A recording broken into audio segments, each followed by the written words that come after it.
And we are live here at CFP Lines for the podcast. And today we'll be talking about the ACC. And to help me, I'm going to bring in my good buddy Brandon Smith, college football expert. All right, Brandon, you're on.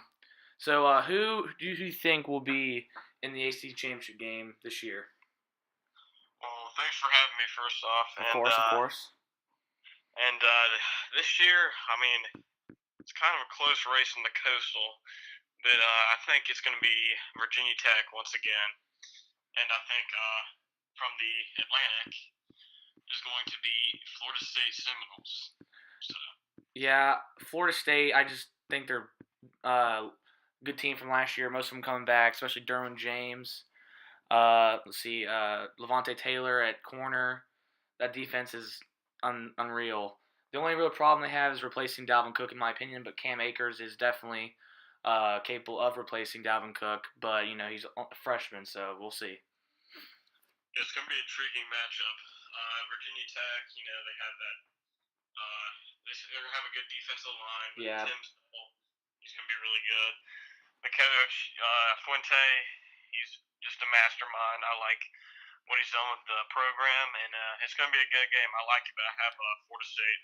The only problem I have with Virginia Tech is who are they going to replace Sherrod Evans with, Cam Newton style quarterback. Isn't as good. So. Yeah, but Bud Foster's going to have that defense playing really well come early December, especially against Florida State. And the game's back in Charlotte, so that'll be good for the fans. Close drive up for both teams, I guess. Yeah. So who's your defensive player of the year? My defensive player of the year is, I'd have to say, Derwin James. All right, yeah. I think that's what yours was too. It was, yeah. It's obvious. There's no question. He's by far the best defensive player in college football, or I'd say top 5. Yeah, definitely. Even when he was hurt last year, I still would put him top 5 if he was healthy. Yeah, he's best safety in the country. The kid's a stud. He's going to be a future first-round pick. Definitely. He'll probably leave after this year, be a first-round pick. Yeah, he will.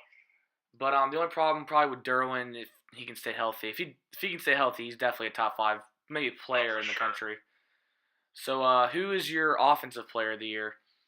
Offensive player of the year, I'd have to say, I like Lamar Jackson. Yeah, I think Lamar is going to get shut down early. I think Clemson, the front seven is going to shut him down, but I still think he's definitely the best quarterback in the ACC right now, best athlete, best playmaker. You can't stop him. Like Clemson, they stopped him the first half of last year, but then second half he just exploded. So yeah, and he's got the first 2 games are versus Purdue and North Carolina, and they have some trash defense. Yeah, he's gonna get his. He's gonna put up numbers, no doubt about that. Yeah. But yeah, he's gonna put up. I don't know if he'll put up as good as numbers as he did last year, but he's gonna do really good this year. I like him as offensive player of the year. Yeah, I'll have to agree with that, but I don't think he'll win Heisman. I think he'll put up big numbers, but I don't know about Heisman. Yeah, that's a little up there. Yeah. So moving towards, let's see, a coach of the year. Who is your coach of the year? My coach of the year is going to be Jimbo Fisher. Yeah, Jimbo. Because I think they're going to, the Florida State is going to either go undefeated or with 1 loss. And I think he's going to lead them to a playoff appearance. So I think he's going to win coach of the year. Honestly, Jimbo, great guy, good coach. I'd say he's top 3 coaches in the ACC. Definitely him, Sweeney, and you could probably say Bob Petrino at this point. Yeah. But the only real hard game for Florida State this year, they got Clemson on the road, but Bama first game of the year will be tough. I still, even if they think they lose that game, and they'll still make it to the playoff if they lose. They might beat Clemson at Death Valley. That'll be a tough game. But yeah. But he's he'll get them prepared. So now moving towards the 3 teams you see in the ACC making the playoff. I'd say my 3 teams that could possibly make it would be obviously Florida State, Clemson, and Louisville. The reason that is because they all have quarterbacks. Well, Clemson does have some young quarterbacks. Yeah. They'll be better as the season goes along. They all have pretty good defenses, and they obviously have really good coaches. Yeah. So I think they all have a chance, including their schedule. Some, they're harder than others, but I think they have a good shot to make a playoff appearance. Yeah, I would agree with you. I like Louisville's defense with Jair Alexander at corner. I think he's the best corner in the ACC. either him or Taylor from Florida State. Florida State probably has the best defense out of all of them. But Clemson has a good front seven. The only issue at Clemson, not a lot of experience at quarterback, but I think Hunter Johnson will be the starter week 2 against Auburn. He's going to put up his numbers. He'll be a good freshman, and maybe next year when Trevor Lawrence gets on campus, Clemson makes another run at the playoff. But I don't see it happening this year. Yeah, I mean it could go either way. Yeah. Okay. So now for my picks, like Brandon just said, let's see. For my championship game, I have Miami and Florida State. I did have Florida State and Virginia Tech like you did, but Gerard Evans not there. Quarterback issues. I don't think they're that good without Gerard Evans. There would have been my pick if Gerard Evans would have stayed. But Miami, Mark Walton, absolute beast. Problem now they don't have a quarterback, but their defense is loaded with talent. And I think Mark Richt is finally, second year. He's gonna get his feet are stable. He's gonna get his guys to start playing really well. Come early December, like I said, with Virginia Tech. Yeah, I agree with you there. I just think Virginia Tech's gonna pull it out. Yeah. But, yeah. So Florida State's obviously our unanimous pick to win the Atlantic, even though the Atlantic it could be a toss-up this year if Clemson beats them at Clemson, which is possible. Moving towards my defensive player of the year, it's Derwin James, like Brendan said. I think he's a top 5 player in the country, no doubt. Very athletic, but still, if he doesn't stay healthy, he's not going to win. And he is the foundation of Florida State's defense. If he's not healthy, I don't think they make the playoff. Yeah, I agree with you there. All right. So now, offensive player, I had Mark Walton, the running back at Miami. I just think he's explosive. And now that, Lamar Jackson, I think he could win, but Mark Walton, I think he's going to get a lot of carries this year without the Brad Kaya at Miami. Yeah, I agree with you there. I mean, they don't have a quarterback coming back, like you said. He ran for 1,000 yards last year, too, so I think he's just going to piggyback off of that. Yeah. I'd say he goes over 1,500 yards. 15, probably. Yeah, that's reasonable. All right, now moving to the key matchups. Obviously, Clemson, Florida State, or earlier in the years, Clemson, Louisville. That's a key matchup in the Atlantic. Two teams, great game last year. I know you got to go. It was a great game. Yes, very good game. Yeah. I'd say my key matchups are obviously Miami, Florida State. Definitely. That's one of the best rivalries in college football.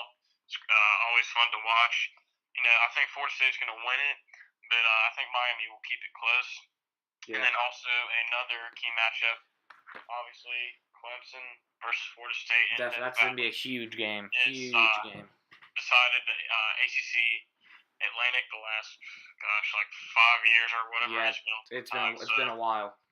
So that's obviously a key matchup. Definitely. And also, I'd say Virginia Tech versus Miami at Miami. That's gonna be a big one. Yeah. So last year it helped the Hokies get into the championship game. Yep. And so those are our two candidates for making it from the Coastal. So it's gonna be a close one. Yeah. So I think Virginia Tech's gonna pull it out, but we'll see. Miami could win it. It's gonna be an intriguing matchup. I like to see the Virginia Tech North Carolina game. I don't think North Carolina would win the Coastal, but Brandon Harris from LSU transferred in. He's not the best quarterback, but he's not Mitch Trubisky, but he might be able to get the job done. You never know, but it should be interesting to see. If they just had a better defense, I think they'd be more in the discussion of winning the Coastal. And I feel like if Elijah Hood stayed one more year, I think this could have been their year, but I just don't see them being relevant in the Coastal without Elijah Hood. Yeah, I'd say they're a 500 team at best. 500 team, yep, exactly. I don't like Larry Fedora. I think his play calling is god-awful sometimes, and Gene Chizik, overrated defense coordinator. Yeah, I agree with you there. I mean, nothing really, come out at you. When you look at UNC, you think, okay. You think of basketball school. I mean, they're losing some of their top receivers. Obviously, Ryan Switzer, he's gone. Yeah. Buck Howard, he's gone. Yeah. I mean, just all that talent's leaving. So, yeah. Then another matchup I like, Georgia Tech, Virginia Tech. Georgia Tech had a down year last year, or they had an okay year. But coming back, Justin Thomas is still there, I think. And the triple option, it's probably the hardest offense to prepare for because the blocks are different, shot blocks. There's three guys you got to defend, three guys that can get the ball any play. I think Virginia Tech wins the game, but I think it's a close game. Georgia Tech always plays really close with Virginia Tech, and that game could decide the Coastal. Yeah, Georgia Tech low-key is going to be pretty good next year. They did lose Justin Thomas. They did, okay. Yeah, and but they do have ACC All-First Team preseason running back Dedrick Mills. He's going to be really good next year. He is very good. So yeah, I think Georgia Tech could have a shot to win the Coastal, but it'd be tough. All right. Well, thanks for joining me on today's show, and hopefully we'll get you on next time when we talk about the playoff scenarios and sleepers. Thank you. Yep.